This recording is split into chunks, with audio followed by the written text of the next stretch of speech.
Marriage is a package. फक्त गुणांच्या बरोबर लग्न होत नाही ना. सेक्शुअल प्लेजर हे दोघांनी एकत्र मिळून घेण्याची गोष्ट आहे. त्यामुळे सेम पेजवरती ते असण्याची जरुरी आहे. पण ओपन डायलॉग झाला नाही तर मग ती कंपॅटेबिलिटी नसेल तर एक पार्टनर सफर होत राहील. पॉर्नोग्राफीचा पण रायझिंग इम्पॅक्ट आहे ना. पॉर्नोग्राफीमध्ये जे दाखवतात त्याचा इम्पॅक्ट आणून तशा एक्सपेक्टेशन जर मॅरिटल सेक्शुअल रिलेशनशिपमध्ये यायला लागल्या तर ते कुठेतरी पार्टनरला खटकू शकतं. जसा स्पेस महत्त्वाचा आहे तशी कॉमन ॲक्टिव्हिटी पण महत्त्वाची आहे. मी बरेच वेळेला हल्ली लहान मुलांना पण विचारते, मोठ्या माणसांना पण विचारते की तुमच्या कुटुंबाची कॉमन ॲक्टिव्हिटी काय आहे. मी असेही पाहिलेले आहेत की डिवोर्स झाल्यानंतर सुद्धा नवरा आणि बायको फ्रेंड्स म्हणून एकमेकांच्या मदतीला धावून जातात. एक्स्ट्रा मॅरिटलच्या स्लिपरी रोडवरती मॅरिटल रिलेशनशिपमध्ये असणाऱ्या लोकांनी चालू नये. त्याचा एंड कुठे नाही आहे, ते तात्कालिक समाधान आहे, ते टेम्पटेशन आहे. 6-6, 7-7 वर्ष अनकन्झ्युमेटेड मॅरेजेस असतात. पण कुठे जायचं असेसमेंटसाठी किंवा कुठे जायचं मदत मागायसाठी ते कळत नाही आणि म्हणून कंपेल्ड सेक्सलेस मॅरेज असं राहतं. आता समज नात्याची पडझड झालीच आहे, नातं पुन्हा ते रिकन्स्ट्रक्ट कसं करायचं, नातं छान फुलवायचं कसं, ओलावा कसा आणायचा नात्यात.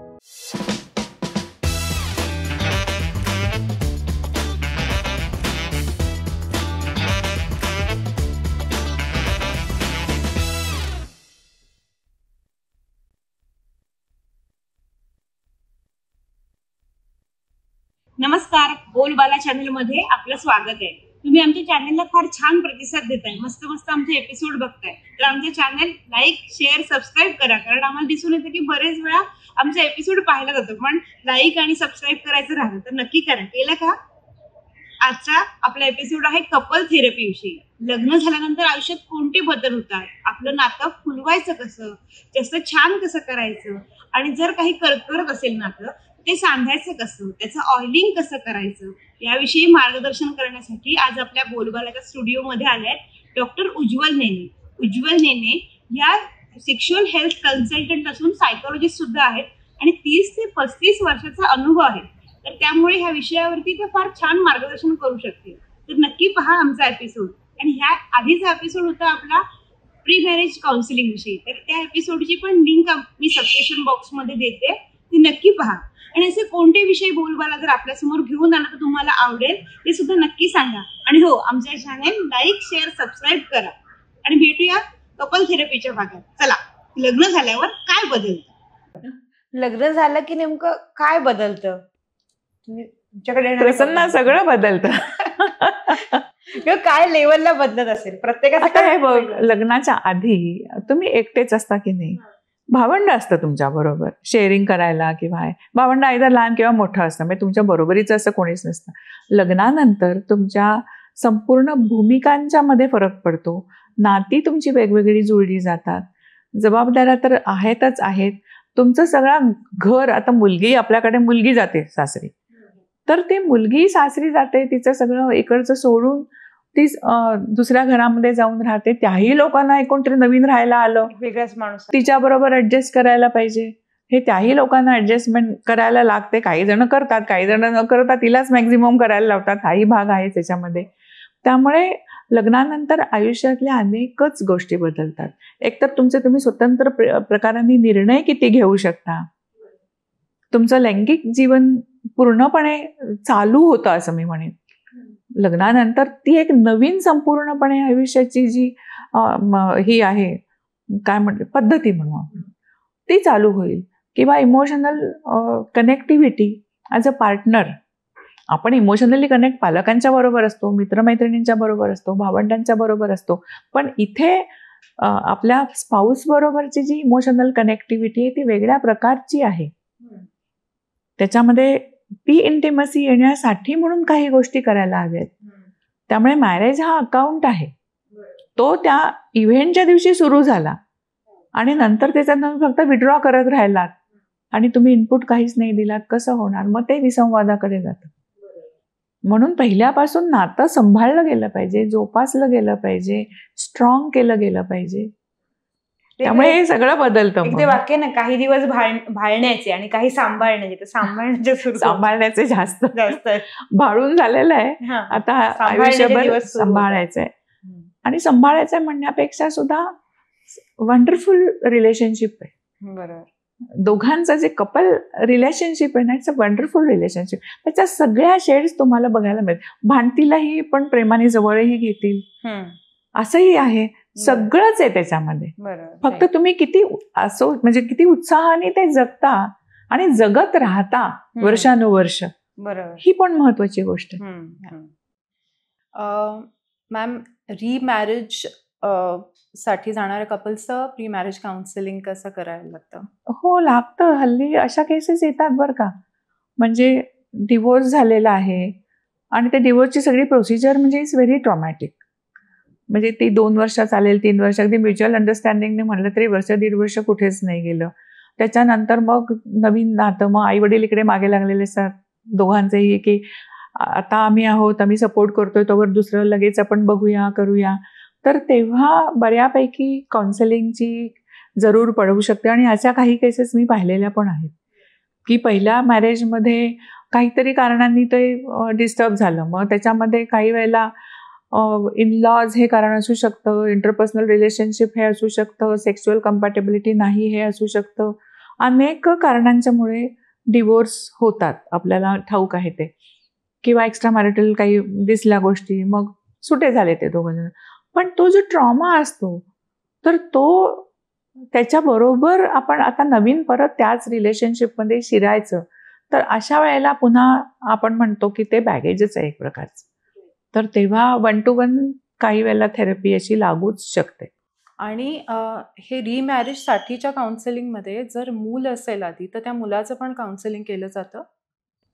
म्हणजे डिवोर्सच्या त्या प्रोसेसमध्ये मुलांच्या बरोबर खरं बोलणं, which is very very painful again, की तुझे आईवडील आता सेपरेट होणार आहेत असं सांगायची वेळ आमच्यासारख्या लोकांच्यावरती यावी, हे खरंच खूप वेदनादायक आहे. परंतु काही वेळेला ते सांगावं लागतं. जर मूल ऍक्सेप्ट करत नसेल किंवा असं काही असेल तर त्यांचं पण तो प्री मॅरेज काउन्सिलिंगचा भाग नाही. बट आता परत लग्न करणार आहे हो, तुझी तर आई ते किंवा बोलावं तुझे लागतं. वडील. हो, ते बोलणं आवश्यक असतं. म्हणजे त्याला समजेल अशा भाषेमध्ये.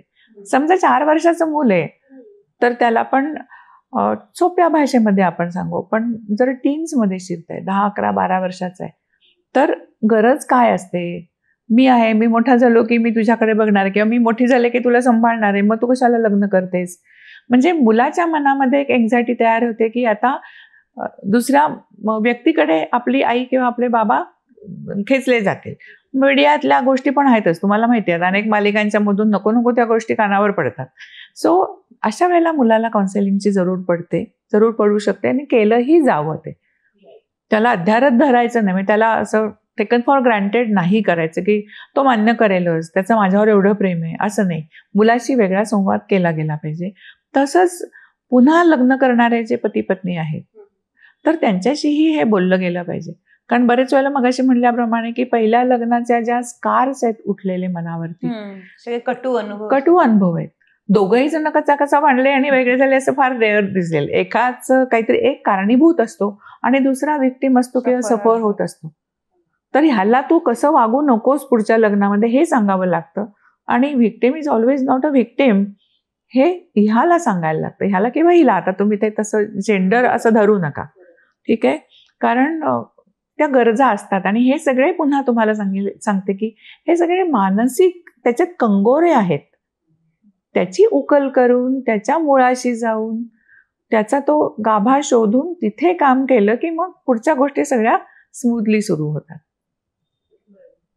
मॅम, आपण आता प्री मॅरिटल काउन्सिलिंग बद्दल बोललो एवढ्या वेळ. आता कपल थेरपी म्हणजे हे अज्युम करून की आता ते कपल एकत्र राहत आहे, लग्न झालंय त्यांचं, आणि थोडेसे कॉन्फ्लिक्ट्स सुरू झालेत किंवा डायलेमास सुरू झाले, तर नीड फॉर कपल थेरपी कशी ओळखायची? आणि मॅनिप्युलेशन कडनं आता थोडं टॉक्सिसिटीकडे चाललंय रिलेशन, हे आयडेंटिफाय कसं करायचं? आणि थेरपीसाठी कधी यायचं?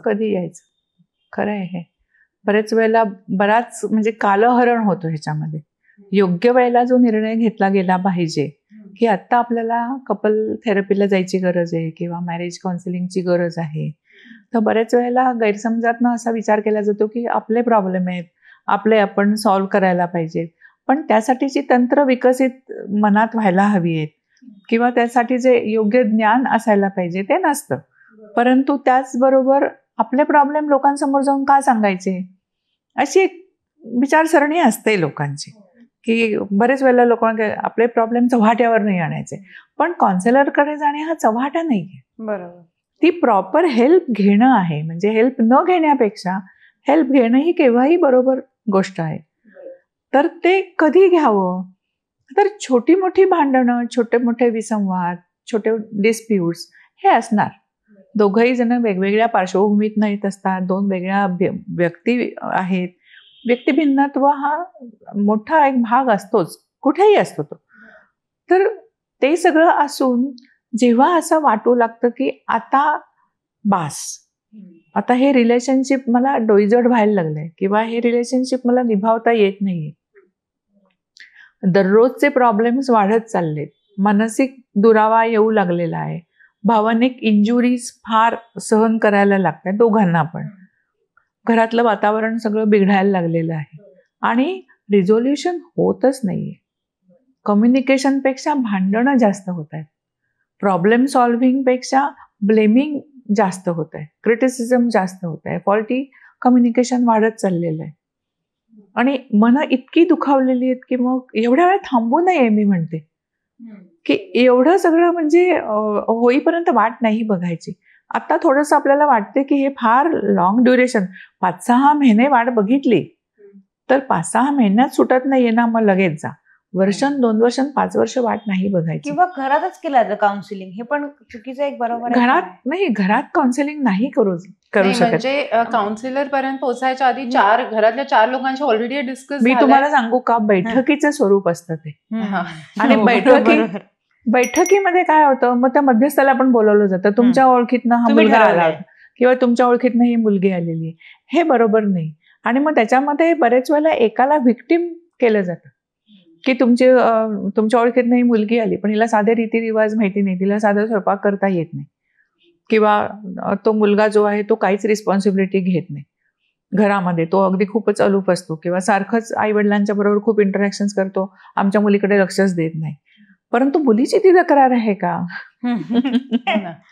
का तिला ती स्पेस समजून तो भाग वेगळा आहे तिच्या आयुष्यातला. ह्या सगळ्या बैठकीचं स्वरूप आलं ना की मग एकमेकांच्यावरती दोषारोपण होईल आणि त्यातनं प्रॉब्लेम सॉल्व्ह होण्याच्या ऐवजी कॉम्प्लिकेशन्स वाढतील, भांडणाचं स्वरूप होईल, विकट स्वरूप होईल, त्याच्यामधून राग खूप बाहेर पडेल आणि निवारण होणार नाही त्याचं. त्यामुळे असं होऊ नये. मला वाटतं की नवरा बायकोंना जेव्हा कळतं की आता हे फार झालंय, आता नाव इनफ, आपण प्रॉब्लेम सॉल्व्ह करू शकत नाही आहोत, आपण पुन्हा पुन्हा पुन्हा पुन्हा तेच करतोय रोज उठून, तेव्हा जायलाच पाहिजे कपल थेरपीसाठी. कारण treatment seeking is not a problem, not treatment seeking is a problem. आणि कोणालाही गरज पडू शकते, म्हणजे गरज पडली तर ते करायला पाहिजे. मानसशास्त्रज्ञाकडे जाणं, आपल्याकडे आता स्टिग्मा नाहीये, 20-25 वर्षांच्या पुढे स्टिग्माच होता पूर्वी की मानसशास्त्रज्ञाच्याकडे म्हणजे काय डोक्यावर परिणाम झालाय का, मी काय वेडी आहे का, मी काय वेडा आहे का. वेडं असायला लागत नाही त्याच्यासाठी. अडखळलेला माणूस, कन्फ्यूज झालेला माणूस किंवा भावनिकरित्या दुर्बल झालेला माणूस काउन्सिलिंगसाठी आला तर तो पुन्हा आपलं आयुष्य नीटपणाने जगायला सुरुवात करतो. तसंच ते कपलचं पण आहे. मॅडम, तुमच्याकडे येणारं 25चं कपल वेगळं असेल, 35च्या कपलचे वेगळे प्रॉब्लेम्स असतील, तर लग्नाचं किंवा आपलं स्वतःचं वय बदलतं तसं प्रॉब्लेम कसे बदलतात, काय काय असतात? बदलत जातात ना. डेव्हलपमेंटल आपण म्हणतो इश्यूज असतात ते. तर नवीन लग्न झालेलं कपल असेल तर ऍडजस्टमेंट इश्यूज जास्त असतात किंवा इनलॉज बरोबरची रिलेशनशिप सेटल झालेली नसते किंवा नवरा बायकोंच्या मध्ये म्हणावं तसं ओलावा नात्याचा निर्माण झालेला नसतो, कनेक्टिव्हिटी नसते, सुटं खूप वाटतं. म्हणजे आपण तिच्या आयुष्यात महत्वाचे आहोत की नाही किंवा त्याच्या आयुष्यात आपल्याला काही महत्व आहे की नाही, प्रायोरिटीजमध्ये आपण कुठे आहोत, ह्याचं सगळं संशोधनच चालू असतं. आणि त्याच्यात कुठेतरी गोंधळ झाला की मग ती गरज पडू शकते. अनेकदा सेक्शुअल मॅटर्स असतात, सेक्शुअल डिस्फंक्शन्स असतात, त्यामुळे कसं होतं, इमोशनल इंटिमसी तयार होत नाही किंवा सेक्शुअल इंटिमसी तयार होत नाही, एकीकडे ती गरज पण असते, दुसरीकडे ते जमतही नाही. मग अशा वेळेला त्यांना डेफिनेटली मदत लागू शकते. अनेकदा लग्न हा मगाशी आपण बोललो तसा इव्हेंट, आणि त्याच्यामधून लग्नात म्हणजे अशी मी पाहिलेली आहेत कपल्स की लग्नानंतर 2-2.5 वर्ष आमच्या फॅमिलीचे सगळं जमवायलाच आमची वेळ गेला. म्हणजे झटापट झाली की यांना समजावून सांग, त्यांना समजावून सांग, लग्नातले अपमान. इव्हेंट म्हणलं की मग ह्या सगळ्या गोष्टी आल्या ना. त्या खरं म्हणजे कपलला महत्त्व दिलं गेलं पाहिजे, त्या गोष्टी पेरिफेरल आहेत. तसं नाही झालं तर अनेकदा इनलॉज बरोबरचे किंवा लग्नाच्या संदर्भातल्या गोष्टी काही वेळेला लिंगरिंग राहतात आणि मग ते बोलून दाखवलं जातं. बरेच वेळेला सुनेला ते बोलून दाखवलं जातं. काही वेळेला उलटही असतं की जावयाला पण टार्गेट. हल्ली काळ बदललाय तसं दोन्ही बाजूने होऊ शकतं. त्यामुळे नवीन लग्न झाल्यानंतरचे हे इश्यूज असतात. बरेच वेळेला मुलाबद्दलचे असतात, इन्फर्टिलिटीचा काही वेळेला प्रॉब्लेम असतो, मूल होण्यामध्ये काही प्रॉब्लेम्स असतात. मग त्याच्या पुढचा जर आपण टप्पा घेतला तर मग फायनान्सेस कसे हे करायचे, फॅमिली कशी छान रन करायची, मुलं झालेली असतात, डिसिप्लिनिंग बद्दलची गोंधळ असू शकतो मुलांच्या, शाळा त्यांच्या शाळांच्या वेळा सांभाळा, आपली करिअर पण सांभाळायची असतात. हा पिरियड खूप लोडेड असतो आणि तो स्ट्रेसफुल असतो. आणि 40 पण आलेली असते आसपास, त्याच्या जवळपास 40 पण आलेली असते. आणि कसं होतं की विश्वास टाकून ते काम पुढं गेलं पाहिजे. आता मध्ये एक मला आठवतंय की एक आई ती नोकरी करत होती, ती तिच्या मुलाचं सगळं व्यवस्थित करायची, परंतु बाबाला असं वाटायचं की ती नोकरीतच इतकी आहे की ती मुलाकडे लक्षच देत नाही. आणि तो तुलना आपल्या आईबरोबर करायचं की माझी आई कशी मला जवळ बसून भरवायची किंवा अमुक करायची तमुक करायची. आता बाळ होतं 3 वर्षाचं 4 वर्षाचं समजा, तर त्याच्या जेवढ्या गरजा होत्या तेवढी त्याला आई मिळत होती नक्कीच.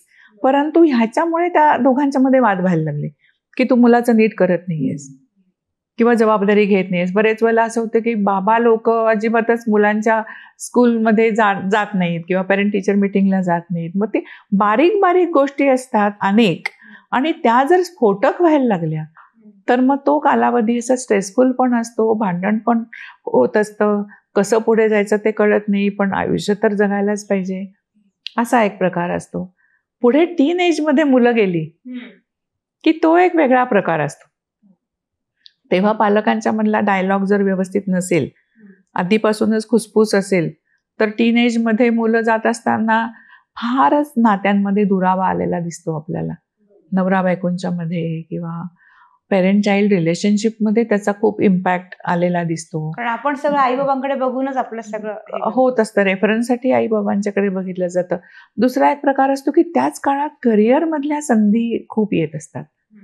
म्हणजे मुलं लहान असताना कसं की एक बाई पण असं म्हणते की जाऊ देत आता 5 वर्षाचा होईपर्यंत मी नको म्हणते, प्रमोशन असेल, बदली असेल, त्याच्या पुढे ते प्रॉब्लेम्स येतात. किंवा आपल्याला बाहेर देशात जाऊन ते करायचंय, शिकायचंय किंवा प्रोजेक्ट घ्यायचा एखादं, मग ते घ्यावं की नाही, मग कशाला प्रायोरिटी द्यायची, मग ह्या सगळ्या गोष्टी.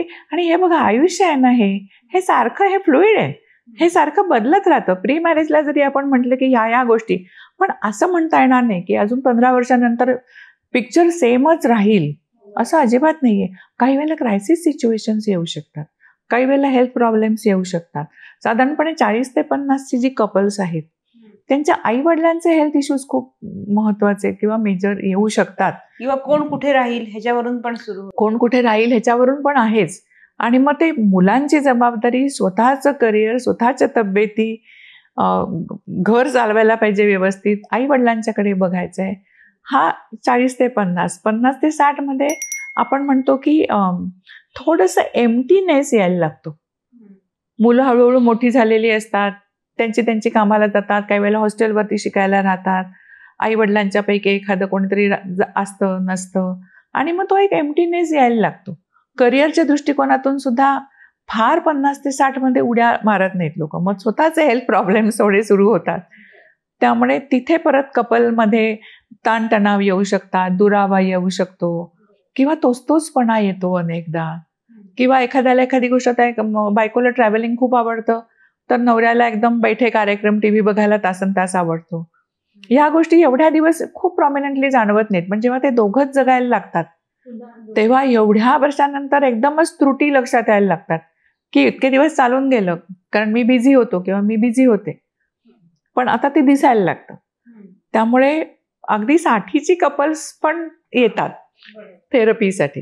किंवा आपल्याला आश्चर्य वाटतं की 60ची कपल जेव्हा वेगळी होतात तेव्हा आपण म्हणतो की एवढे दिवस पटलं त्यांचं, हो, आता कसे काय वेगळे होतात? वेगळे तर हे होतात. triggers. पण मी तुम्हाला सांगू का एक गोष्ट, हे लोक विभक्त होण्यासाठी थांबलेले असतात.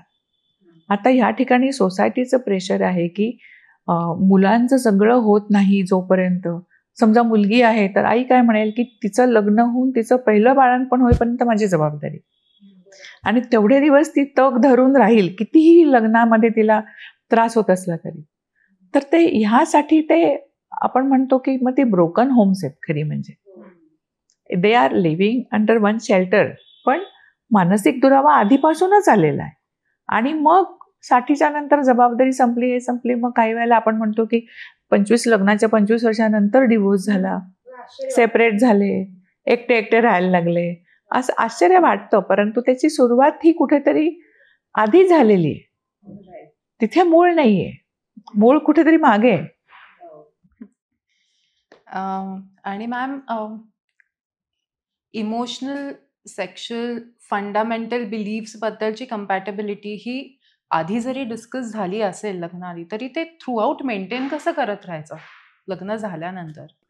त्याच्यामध्ये परत असं आहे की ओपन डायलॉग, एकमेकांच्या बद्दलच्या एक्सपेक्टेशन्स ह्या काही वेळेला चेंज होऊ शकतील. म्हणजे जे तुम्हाला 25शीत आवडेल, 30शीत आवडेल, ते कदाचित 40शीमध्ये चालणार नाही. सो जेव्हा आपण सेक्शुअल इंटिमसीचा विचार करतो किंवा कम्पॅटेबिलिटीचा विचार करतो, तेव्हा खटकत असलेल्या गोष्टी सहन करत राहणे ही मुळात चूक होते. सेक्शुअल प्लेजर हे दोघांनी एकत्र मिळून घेण्याची गोष्ट आहे. त्यामुळे सेम पेजवरती ते असण्याची जरुरी आहे. पण ओपन डायलॉग झाला नाही तर मग ती कम्पॅटेबिलिटी नसेल तर एक पार्टनर सफर होत राहील. तर असं नाही होता कामा. मला असं वाटतं की ते थेरपिस्टच्या मदतीने का होईना, परंतु त्या गोष्टी क्लिअर व्हायला पाहिजेत.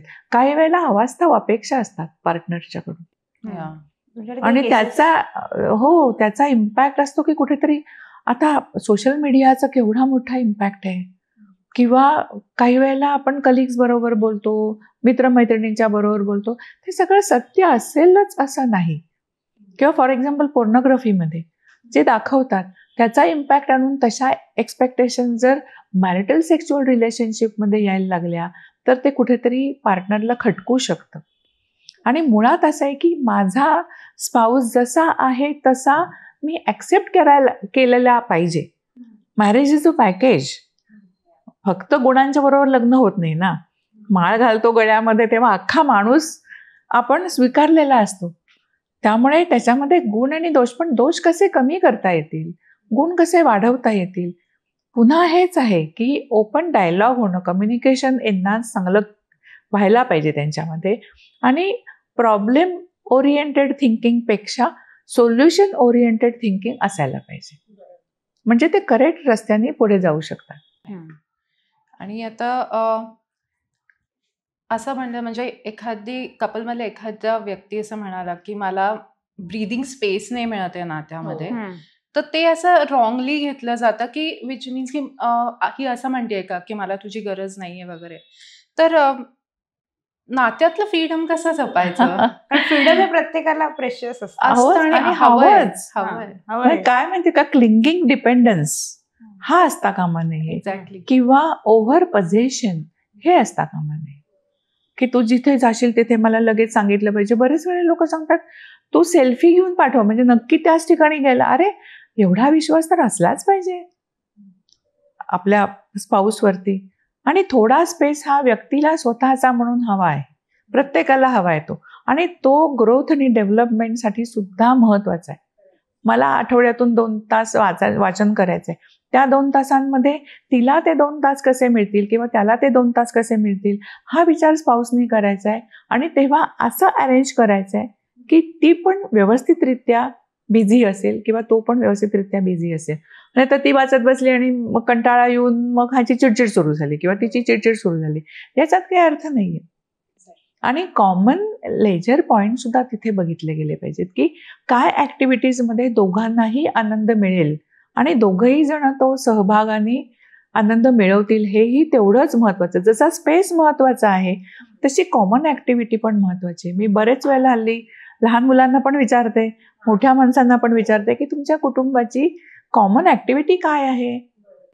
तर फार कमी वेळेला मला असं समजतं की एकत्र बसून खेळलेत, एकत्र बसून गप्पा मारल्यात, मूव्ही बघा, लहान मुलांच्या बरोबर हरकत चर्चा करा, तुम्ही एखाद्या गोष्टीची क्लिनिंग करा, काही करा. परंतु सगळेजण सेपरेट युनिट म्हणून जर वाढायला लागले कुटुंबामध्ये ते बरोबर नाही. त्याच्यामध्ये इमोशनल कनेक्ट हा कमी होऊ शकतो आणि मग तिथे मग जर तुमची भावनिकच ओलावा तुमचा कमी झाला तर मग नाती करकरणारच ना. हो बरोबर. संवाद पाहिजे नात्यांच्यामध्ये, शेअरिंग पाहिजे, केअरिंग पाहिजे, ह्या सगळ्या गोष्टी हव्या. ह्या फक्त थिअरीतल्या गोष्टी नाहीयेत, ह्या प्रत्यक्ष जगण्याच्या गोष्टी आहेत. नातं मुरवण्याच्या गोष्टी, त्या मुरवण्याच्या गोष्टी आहेत. त्या मुरेल कशामुळे? तुम्ही ह्या सगळ्या गोष्टी करत राहिलात, विश्वास असला पाहिजे. आता फॉर एक्झाम्पल मागे असं झालं की एका टीनेज म्हणजे कपल आलं होतं काउन्सिलिंगला आणि ती म्हणाली की माझे मुलगे असे मोठे आहेत, 18-20 वर्षाचे, पण बाहेर जाताना सांगण्याची पद्धतच नाही की मी कुठे चाललोय, मी किती वाजता परत येणार आहे. तर मी म्हणलं की पण आणखीन कोण असं घरी करतं? तर तिने बोट केले की हे असंच करतात. तर मी म्हणलं की हा सेफ्टीचा प्रश्न नाहीये का, की घरातून बाहेर पडताना ते काही तुमच्या स्वातंत्र्यावरती घालणं नाहीये किंवा असा आन्सरेबिलिटी नाही की तू कुठे चाललायस, कशासाठी चाललायस, किती वेळ चाललायस, असं नाहीये ते. पण मी इतके वाजता जाणार आहे, इतके वाजता येणं अपेक्षित आहे, हे घरात राहणाऱ्या व्यक्तीला माहिती असलं पाहिजे. आजकाल मी लोकांना सांगते तुम्ही होम नावाचा व्हॉट्सअप ग्रुप करा ना आणि ज्या गोष्टी तुमच्या आता की आज मला यायला उशीर होतोय टाकून ठेवा एक लाईन टेक्स्टची, सगळ्यांना कळेल घरामध्ये की हे असं असं होत आहे म्हणून. म्हणजे तेच म्हणजे पुन्हा असं आहे की इन्फॉर्म करत राहणं. रिलेशन मध्ये राहणं म्हणजे काय शेवटी की तुमचं काय चाललंय हे मला ठाऊक पाहिजे, माझं काय आहे हे तुम्हाला माहिती पाहिजे आणि मग तो बॉन्ड येईल ना. फॅमिली बॉन्ड कसा येईल, तयार कसा होईल? अस्थिर नात्यांचे मुलावर काय परिणाम होतात किंवा घरावरती काय परिणाम?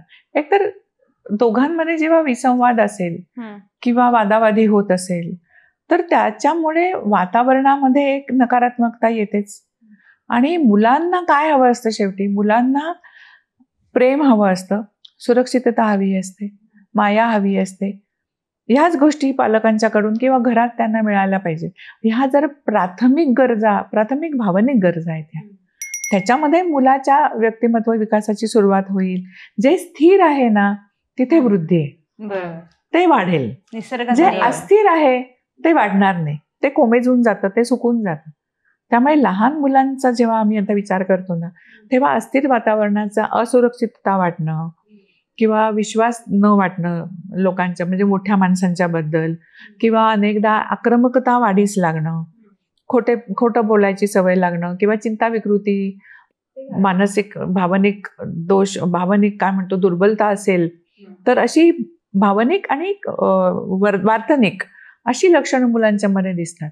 अभ्यासामध्ये मागे पडतात अशी मुलं, 4-4 मध्ये मिक्स होत नाहीत, एकलकोंडी होतात, की नवरा बायकोंचं भांडण होऊ शकतं पण ते बंद दाराच्या आत आणि मुलांच्या नजरे आड, आणि बाहेर आल्यानंतर तुम्ही नॉर्मलच दिसायला पाहिजे.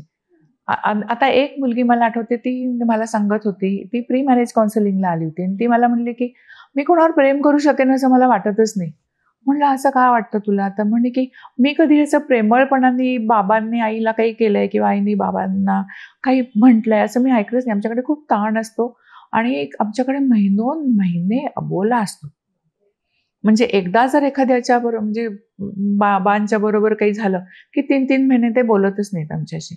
मग तो 3 महिन्यांचा काळ आपण म्हणू की भांडणं नाही चाललेली, ठीक आहे, परंतु अबोला आहे तर तो जास्त घुसमट आहे त्याच्यामध्ये. आणि लहान मुलांचा तुम्ही विचार करा की त्यांना कसं वाटत असेल. मग आपण म्हणतो की तो अभ्यास करत नाही, तो शाळेत नीट शिकत नाही, पण वातावरण कसं आहे घरातलं?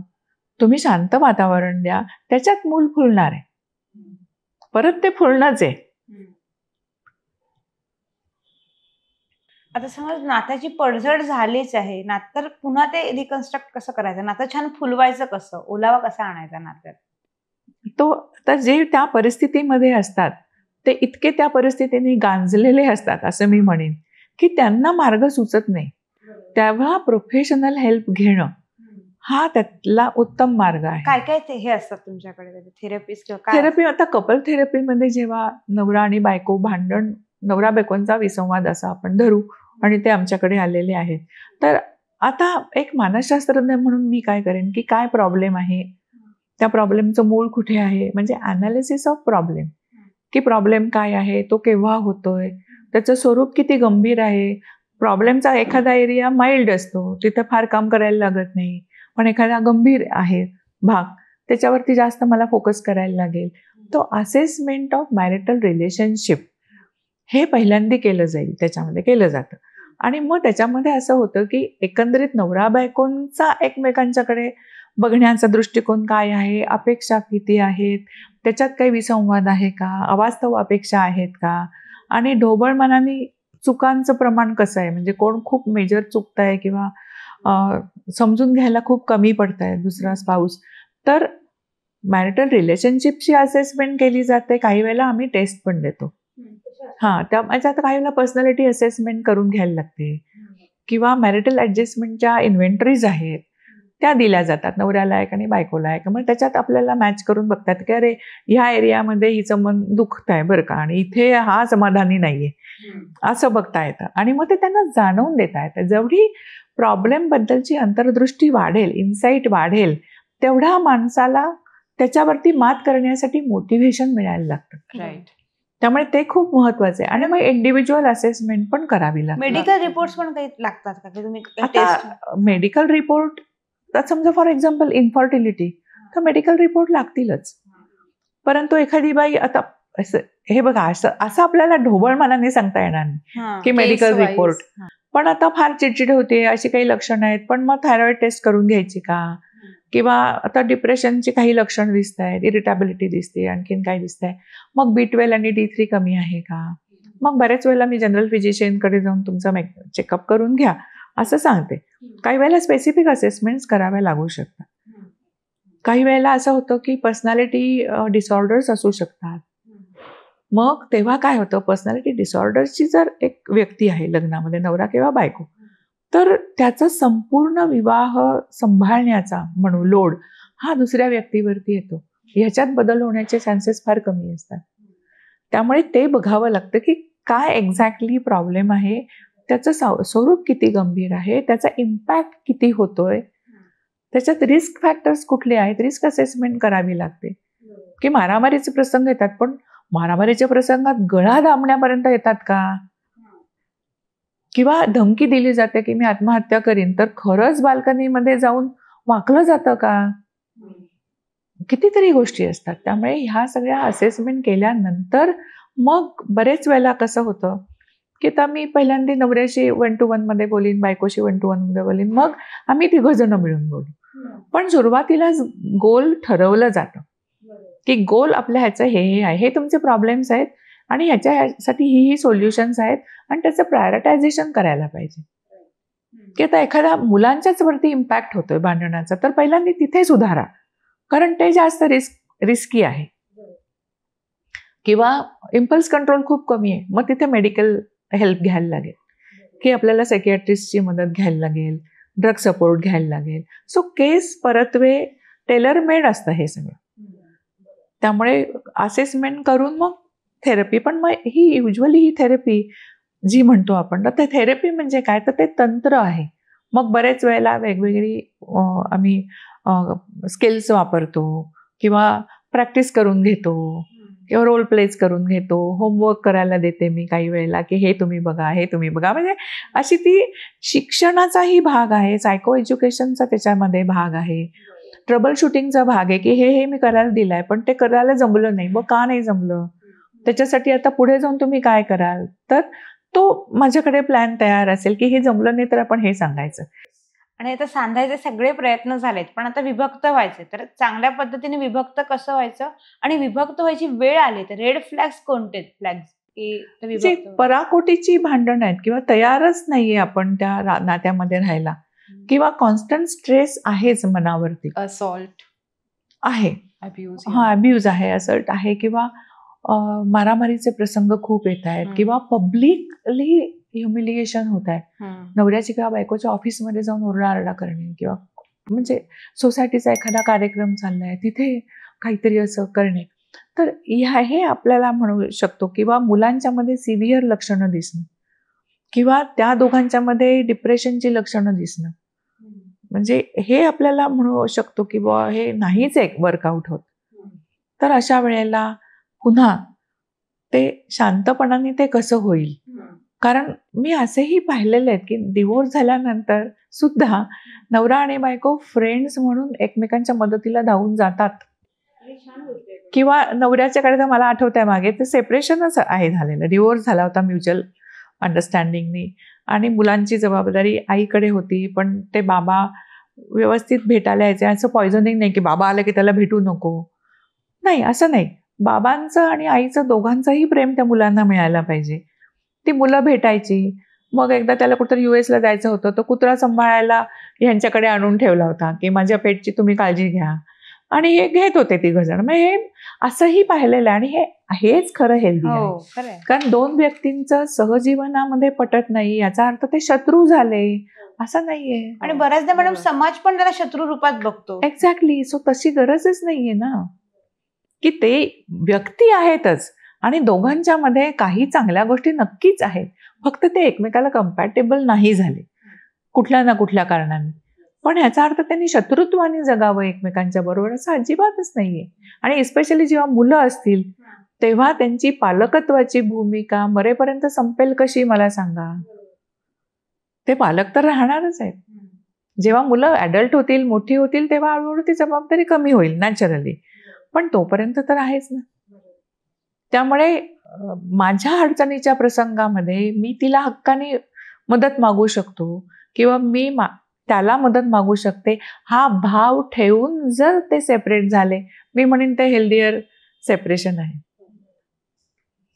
आणि कपल थेरपी चालू असताना किंवा हा सेपरेशनचा डिसिजन पर्यंत आलंय हे कपल, तेव्हा आजूबाजूचे म्हणजे फॅमिली असेल, हे फ्रेंड्स असतील वगैरे, ते ह्या सगळ्यांनी हे एवढं डेलिकेट नातं आहे ना ह्यांचं, यांना कशा प्रकारे स्पेस द्यायची. एक सोसायटी म्हणून पण त्यांचा रोल आहेच. म्हणजे तुटत असेल तर जोडण्याकडे प्रयत्न व्हायला पाहिजे. ते काही वेळेला उगीच पॉयझनिंग केलं जातं, दोष दाखवले जातात, चांगल्या गोष्टी झाकल्या जातात किंवा निग्लेक्ट केल्या जातात. तसं नको व्हायला आणि त्यांना विचार करायला वेळ दिला पाहिजे. बरेच वेळेला मी असं सांगते की असं जेव्हा असं समजतं की बाबा नाही बाबा वर्कआउट नाही होते, तरीही मी सांगते की 100% आहेत त्यातले 99% तुमचा विवाह मोडणार, तुम्हालाही माहिती आणि मलाही माहिती. तो जो 1% आहे त्याचे आपण 65-70 करू शकतो का ते बघूया आपण. तुम्ही 3-4 महिने सेपरेट राहा.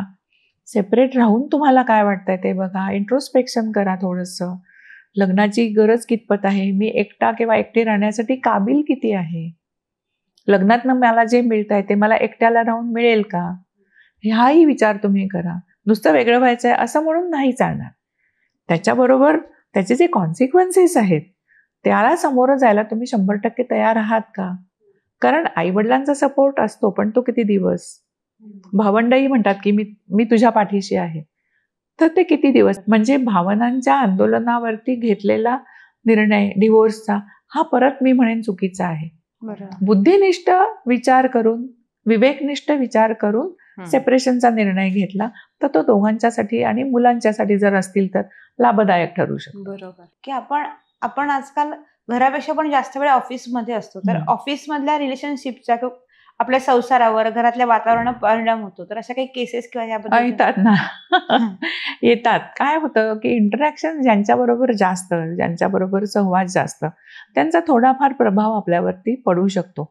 पण मला वाटतं की ॲडल्ट माइंड जे आहे त्याला हे चांगलं माहिती असतं की किती गोष्टी माझ्या विवाहाच्या आतमध्ये मी घेणार आहे, माझ्या संसारात मी घेणार आहे आणि काही गोष्टी मी बाहेर ठेवणार आहे.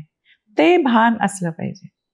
कारण ऑफिसमध्ये तुम्ही 10-10 तास असता तर तेव्हा होणारच आहेत आणि ते जितकं हेल्दी असेल तेवढं चांगलं. त्याच्याच जोडीला आपल्या आणि आपल्या स्पाऊसमध्ये जितकं विश्वासाचं आणि घट्ट नातं असेल तेवढ्या शंका कुशंका, पोझिशनचे प्रॉब्लेम्स किंवा सस्पिशियसनेस ह्या गोष्टी होत नाही. ओपन म्हणजे ओपन माइंड आहे त्या ठिकाणी, की आहे ती काम करते, गेले US ला कलिगच्या बरोबर, पण तिथे बेडरूम इंटरॅक्शन्स होतील का हा विचार सुद्धा जिथे येणार नाही स्पाऊसच्या मनात, तिथे तुमचा 100% विश्वास आहे. त्यामुळे एक्स्ट्रा मॅरिटलच्या स्लिपरी रोडवरती मॅरिटल रिलेशनशिपमध्ये असणाऱ्या लोकांनी चालू नये, हे माझं वैयक्तिक मत आहे, तुम्ही धरा. कारण तो स्लिपरी रोड आहे, त्याचा एंड कुठे नाहीये, ते तात्कालिक समाधान आहे, ते टेम्पटेशन आहे. इथे सध्या काहीतरी भांडणं चालू आहे, त्यातनं सुदिंग वाटतं, त्यातनं हे अवॉइड करून आपल्याला तिथे जावं असं वाटतं, हे टेम्पररी आहे. त्या रिलेशनशिपला फ्युचर नाहीये. पण आपल्यावर त्याचा मारा होत असतो, OTT वरून, पिक्चर मधून तेच दाखवतात की इथे नीट चाललं नाही ना, मग हा मार्ग असं. तो मार्ग नाहीये, पण तो मार्ग नाही. OTT वरच्या वगैरे गोष्टी बघून जसं करावं असं वाटलं माणसाला, तर मला खरंच आश्चर्य वाटतं. तुमचा स्वतःचा विवेक कुठे आहे? आणि आपल्या आतमध्ये आपण म्हणतो की मॉरल अंडरस्टँडिंग आहे, एथिकल अंडरस्टँडिंग आहे. मी कोणाला तरी फसवतीये, हे कसं चालेल मला? कुठेतरी तुम्ही डीच करताय, बेट्रायल करताय आपल्या पार्टनरच्या बरोबर. सो ते कसं चालेल? मॅम, सध्या अशा काही टर्म्स फार प्रचलित आहेत, जसं ओपन रिलेशनशिप, तर त्याबद्दल तुम्हाला काय सांगायचं? नाही, आपण कपल थेरपी बद्दल बोलतोय, तर मला वाटतं की जेवढे ते कपल मधले 2 स्पाऊस आहेत, नवरा आणि बायको आहेत, जेवढे एकमेकांना धरून राहतील, जेवढा त्यांच्यामध्ये ट्रस्ट असेल, तेवढे ओपन रिलेशनशिपच्या मोहात ते पडणार नाहीत. आणि तो मी परत एकदा म्हणेन की तो मोह आहे, आणि त्या मोहात शहाण्यांनी पडू नये, विवेक जागृत ठेवावा. कारण त्याचा प्रभाव नाही चालणार आपल्यावरती. कारण लॉंग लास्टिंग काय आहे? मॅरिटल रिलेशनशिप आहे, आणि ती टाइमपास ऍक्टिव्हिटी फारच कॅज्युअली त्या गोष्टी घेतल्या जातात. आणि excessive use of social media अशासाठी की तिथे जे चाललंय, तिथे जे आयडियल दाखवतात कपल म्हणून, तसं मग आपल्यात नाही म्हणून भांडणं. So what about excessive usage? पण का बघायचं बाहेर सारखं? कधीतरी स्वतःतच बघायला पाहिजे की माझं रिलेशनशिप चांगलं आहे, मला आनंद वाटतो ह्या लग्नामध्ये, दॅट्स इट. सारखं दुसऱ्यांच्या बरोबर तुलना करायची किंवा एक्सेसिव्ह विचार पण केला जातो त्याचा, की ते असं करतायत मग मी का नाही. सारख्या गोष्टी सगळ्यांना सांगायची काय गरज आहे? पहिली गोष्ट म्हणजे की ते बीचवर गेले मग आम्हाला पण जायचंय. कशासाठी ही स्पर्धा आणि कशासाठी हे सगळं? सेक्सलेस मॅरेज असं काही असतं का? नॉर्मल आहे का ते? इट्स नॉट नॉर्मल, पण दोघांचाही चॉईस आहे आणि त्यांना सेक्शुअल इंटरॅक्शनची फारशी जरुरी वाटत नाही, विच इज व्हेरी रेअर. काही वेळेला ते कंपेल्ड असतं. कंपेल्ड असेल तर दुसऱ्याचा सेक्शुअल आनंद मिळवण्याचा हक्क हिरावून घेतला जातोय, मग ते सदोष आहे, मग ते नॉर्मल नाही. मग त्या ठिकाणी उपचार घ्यायला पाहिजे. बरेच वेळेला सेक्सलेस असं आपण म्हणतो, परंतु नक्की कुठे जावं, उपचार कसे करून घ्यावेत? कारण आता मी काही वेळेला अशी पाहिलेत मॅरेजेस माझ्या प्रॅक्टिसमध्ये की सेक्शुअलिटीचे प्रॉब्लेम्स त्यांचे असतात. 6-6, 7-7 वर्ष अनकन्झ्युमेटेड मॅरेजेस असतात, पण कुठे जायचं असेसमेंटसाठी किंवा कुठे जायचं मदत मागायसाठी ते कळत नाही, आणि म्हणून कंपेल्ड सेक्सलेस मॅरेज असं राहतं. परंतु ती बायोलॉजिकल नीड आहे, आणि मोर दॅन दॅट म्हणजे रिप्रोडक्शन हा तर त्याचा भाग आहेच, पण ते झाल्यानंतरही सेक्शुअल लाईफची गरज संपत नाही, संपूही नाहीये. कारण त्याच्यामध्ये अटॅचमेंटचा जो एक खूप मोठा भाग कव्हर होतो नवरा बायकोंच्या रिलेशनशिपमध्ये. इमोशनल कनेक्टिव्हिटी आहे, स्टॅबिलिटी आहे, ट्रस्ट आहे, एवढ्या रिच व्हॅल्यूज त्या रिलेशनशिपमध्ये आहेत. त्यामुळे डेप्रिव्हेशन फ्रॉम दॅट रिलेशनशिप हे आयडियल असू शकत नाही. मग त्या उंचीची ती माणसं पाहिजेत. उंची म्हणजे मी म्हणेन काय म्हणू आपण, मानसिक त्या उंचीचे आहेत आणि दे आर हॅपी, मग काही प्रॉब्लेम नाही.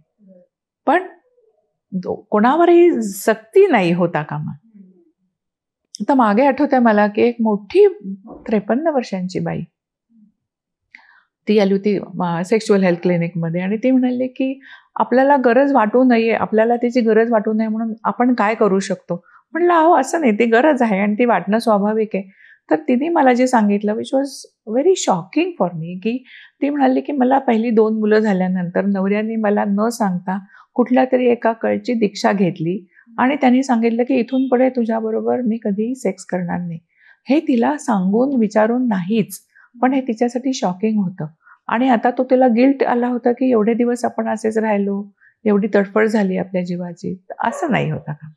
मग त्यांचं मॅरेज पण सेक्सलेस मॅरेजच होतं. 20 वर्ष जे चाललं मुलं झाल्यानंतर, पण त्याच्यात ती हॅपी होती का? चालवलं गेलं होती, चाललं पण नाही. सक्तीने. मग तिला का वाटलं की काउन्सिलरच्या समोर जाऊन हे दुःख सांगावं? म्हणजे ती वाळगून होती ना ते मनामध्ये. तसं नाही होता का मॅम? मॅम, पॉर्नोग्राफीचा पण रायझिंग इम्पॅक्ट आहे ना मॅरेजेसवर सध्या. हो ना, त्याबद्दल काय अनफॉर्च्युनेटली असं म्हणेन मी. त्याचा प्रभाव तर नकोच आहे.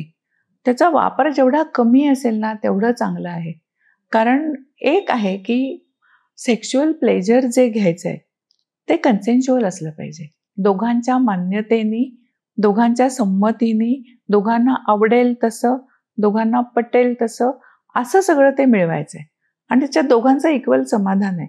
पोर्नोग्राफीच्या इम्पॅक्टमुळे बरेच वेळेला ॲब्यूज होण्याची बऱ्याच केसेस मी अशा बघते की ते आहे ते आयडियल आहे का? तसं करावं असं वाटलं तर ह्याच्यात मी कुठेतरी विचलित होतोय का नॉर्मल मार्गापासून? हे पण बघायला पाहिजे ना. का मला फक्त सुख मिळालं पाहिजे, दुसऱ्या व्यक्तीला सुख मिळतंय, दुःख मिळतंय, समाधान होत आहे, नाही होत आहे, त्याच्याशी माझं काही देणं घेणं नाही, असं सेक्शुअलिटीमध्ये नाही चालणार. सेक्शुअल अराउझलसाठी त्याचा वापर केला जातो, हे अतिशय चुकीचं आहे. ती नॅचरल इन्स्टिंक्ट आहे आणि ती दोघांच्या सहवासातून, प्रणय क्रीडेमधून ती निर्मिती त्याची व्हायला पाहिजे. तसं ते सेक्शुअल अराउझल यायला पाहिजे. काहीतरी बघितलं म्हणजे खाण्याचं चित्र बघितलं की मला खावंसं वाटतं. बरेच वेळेला बायकांना त्याची घृणा आहे, बायकांना त्या गोष्टी आवडतही नाहीत.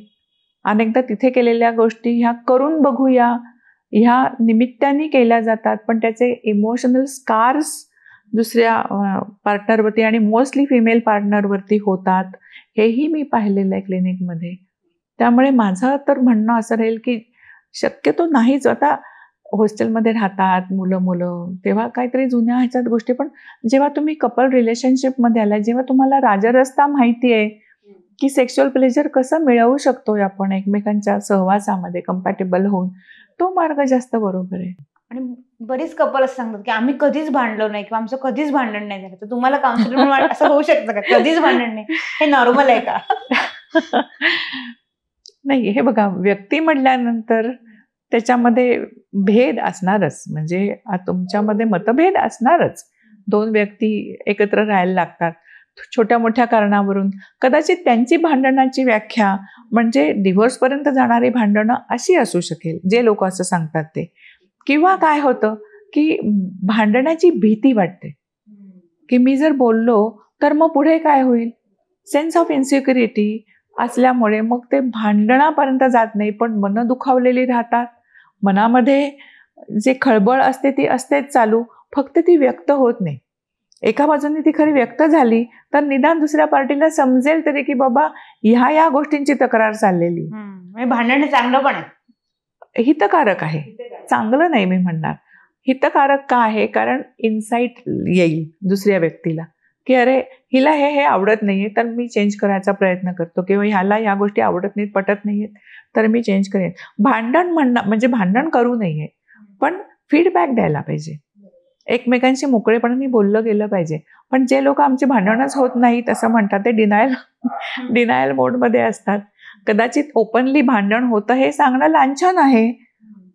त्यामुळे सोशिएबल काय आहे की न भांडणं म्हणजे आयडियल, पण असं आयडियल फार कमी असेल. त्याच्यामध्ये बोटचेप धोरण असू शकतं, किंवा त्याच्यामध्ये जाऊ दे एकाने गप्पच बसायचं, दुसरा जे काय करेल ते करू देत, पण माझ्या बाजून मी बोलणार नाही.